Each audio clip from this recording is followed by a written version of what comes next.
Alright troops, I've come to you today to have a whinge about Joe Rogan and the certain comments he made about video games being a problem. That's quite the take there, Mr. Rogan.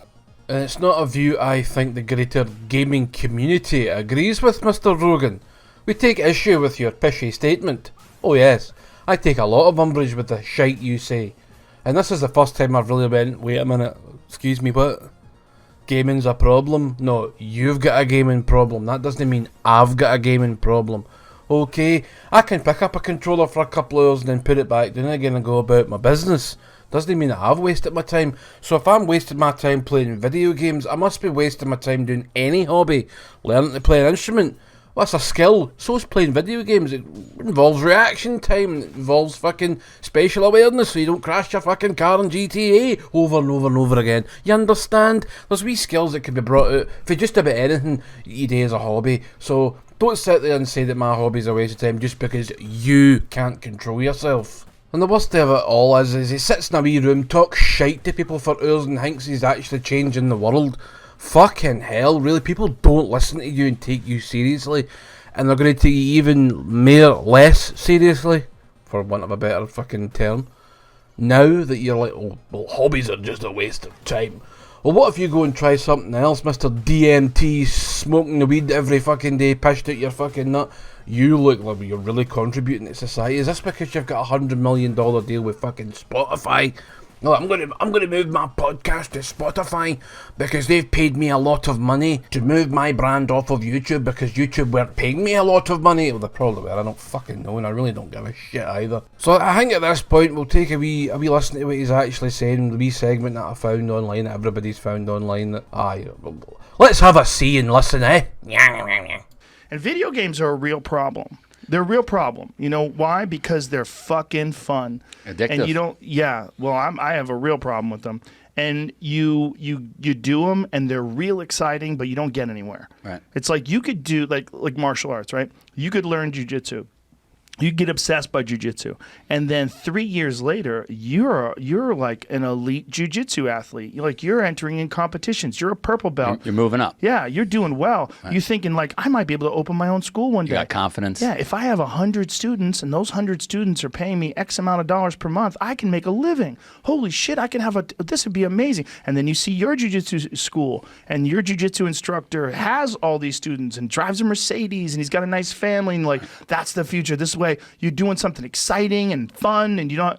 Or you could just be playing fucking video games. 3 years later, you could be that same kid just playing video games, waiting for the next whatever the fuck game is, next Xbox game to come out, and you're gonna waste your time. We'll start off with his statement of video games being a problem. Okay, they can be. They can be addictive, just like a lot of things in life. Like he did mention prior to this about, getting involved in drinking, drugs, and I think they're a far more destructive pastime than video games. Let's not fucking deny the negative effects of that. I mean, you can binge in video games and you could lose sleep and you could fuck up your sleep pattern and destroy your appetite and potentially lose your job if you get into work tired. But if you do the same things with alcohol, you can kill yourself. You could probably kill yourself with video games if you played them long enough, but that's way extreme. You could insidiously destroy your life with alcohol and not even drink all that much at a given time. You could take a couple of glasses of wine a week, and you keep doing that, then you get used to it and you don't get the same relaxation buzz off it that you used to. So you maybe up that to a bottle a week.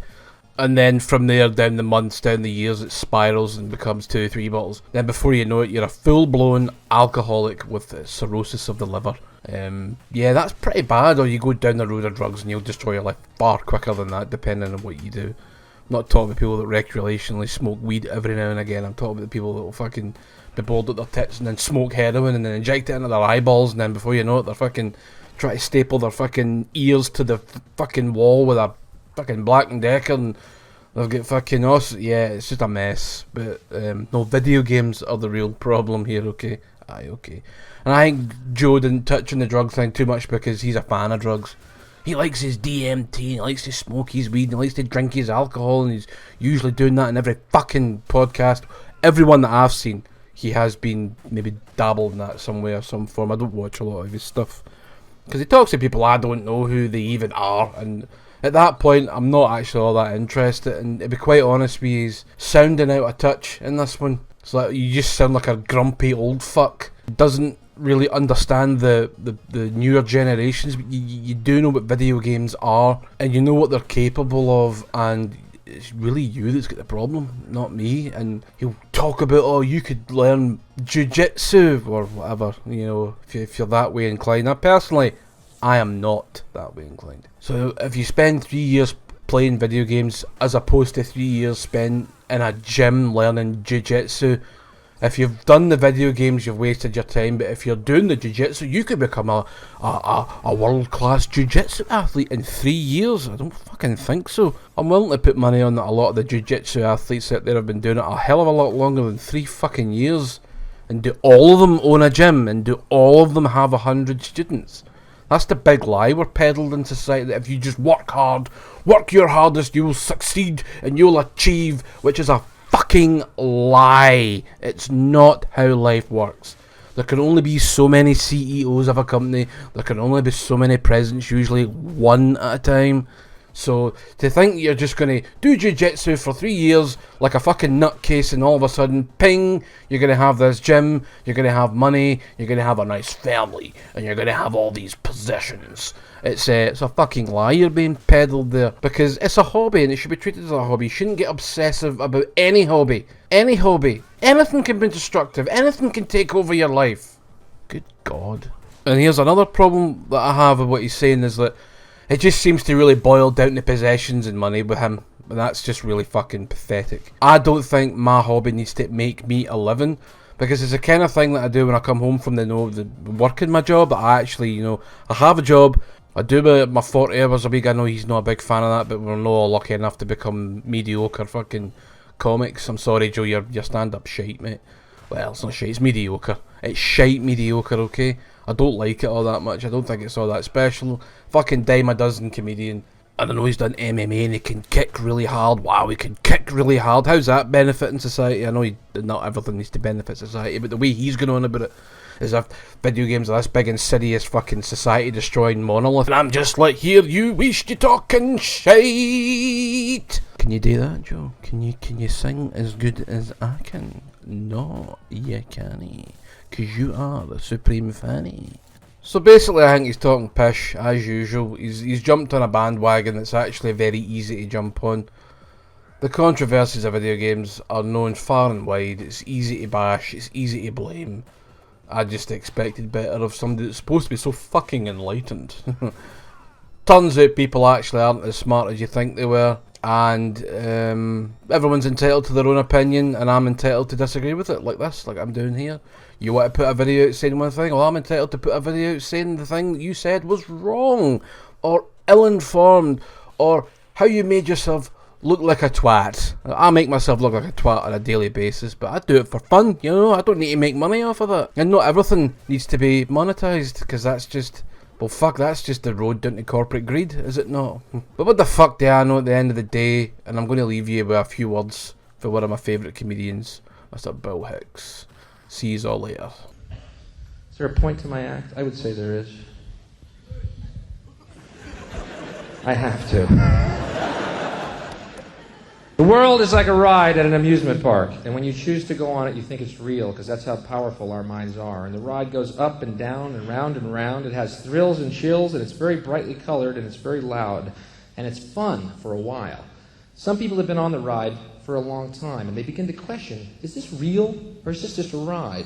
And other people have remembered, and they come back to us, and they say, hey, don't worry, don't be afraid, ever, because this is just a ride. And we kill those people. Shut him up.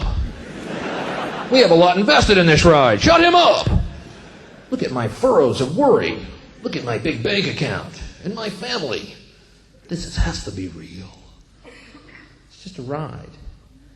But we always kill those good guys who try and tell us that. You ever notice that? And let the demons run amok? But it doesn't matter, because it's just a ride. And we can change it anytime we want.